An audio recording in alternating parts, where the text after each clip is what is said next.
Zee 24 तास एक पाऊल पुढे। जूनच्या पहिल्या पंधरवड्यात जेव्हा आभाळात मेघांची दाटी व्हायला लागते तेव्हा तमाम महाराष्ट्राला वरुण राजाबरोबरच वेध लागतात विठुरायाचे। वर्षानुवर्षांच्या अनाम ओढीनं वारकऱ्यांची पावलं पंढरीकडे धाव घ्यायला लागतात।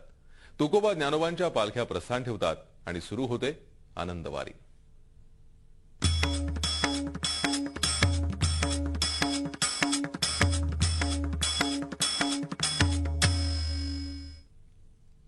आज वारीतला पहिला रिंगण सोहळा पिंपरीत पार पडला। जगद्गुरू संत तुकाराम महाराजांच्या पालखीचं पहिलं गोल रिंगण आज पिंपरीत पार पडलं।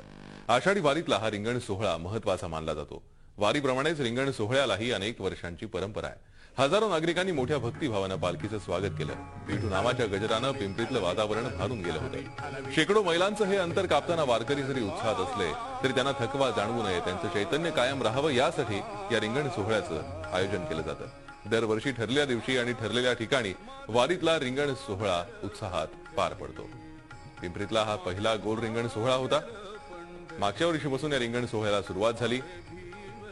हे या रिंगण सोहळ्याचं दुसरं वर्ष आहे। तुकाराम महाराजांच्या पालखीतला पहिला गोल रिंगण सोहळा आज पिंपरीत मोठ्या उत्साहात पार पडला।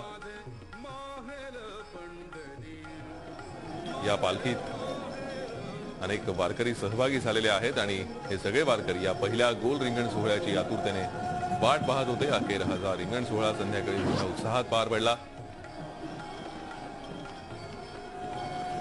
तुकोबा रायांच्या पालखीचं इथे आगमन झालं। पालखीने या रिंगणाला एक प्रदक्षिणा पूर्ण केली, त्यानंतर आसन व्यवस्था असलेल्या मध्यभागी जाऊन पालखी दिसावली आणि त्यानंतर खऱ्या अर्थानं हे गोल रिंगण सुरू झालं। पहिले पताका हातात घेऊन हे वारकरी धावले।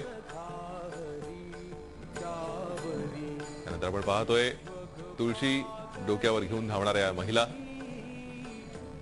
अबाल वृद्ध या वारीत सहभागी होत असतात आणि ज्याप्रमाणे वारीला वर्षानुवर्षांची परंपरा आहे तशीच या रिंगण सोहळ्यालाही वर्षानुवर्षांची परंपरा आहे आणि हा रिंगण सोहळा याची देही याची डोळा अनुभवणं हे मोठं भाग्याचं लक्षण मानलं जातं आणि याचसाठी अनेक वारकरी हा सोहळा अनुभवण्यासाठी आज पिंपरीत दाखल झाले होते।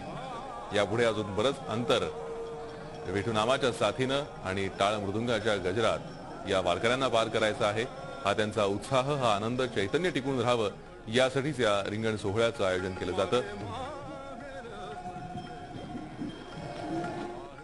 झी 24 तास एक पाऊल पुढे।